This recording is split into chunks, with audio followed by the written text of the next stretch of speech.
قربانی کے جانور کا دودھ نکالنا اور استعمال کرنا کیسا ہے؟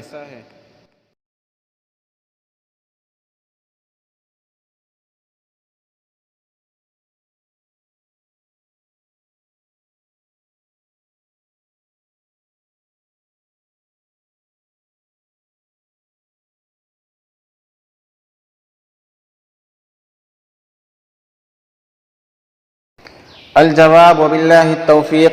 قربانی کے جانور کو کچھ دن پہلے سے پالنا، مانوس کرنا، اس سے محبت کرنا اور پھر قربان کرنا زیادہ افضل اور زیادہ ثواب کا ذریعہ ہے۔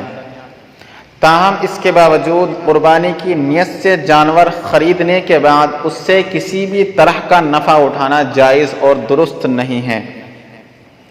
یعنی نہ اس پر سواری کی جا سکتی ہے، نہ اس کے بال کاٹے جا سکتے ہیں اور نہ اس کا دودھ نکالا جا سکتا ہے۔ لہٰذا اگر قربانی کے جانور کے تھنوں میں دودھ اتر آئے اور قربانی میں ابھی وقت کم ہو تو بہتر یہ ہے کہ دودھ نہ نکالا جائے، اور اگر ابھی کافی وقت ہو اور دودھ نہ نکالنے کی صورت میں جانور کو تکلیف ہو سکتی ہے، اس وجہ سے دودھ نکال لیا گیا یا کسی نے لا علمی میں دودھ نکال لیا تو اس سے صدقہ کرنا واجب ہے، اور اگر دودھ نکال کر استعمال کر لیا تو اب اس کی قیمت کا صدقہ کرنا واجب ہے، کما فی البدائع۔ والسلام واللہ اعلم بالصواب وعلمہ اتم۔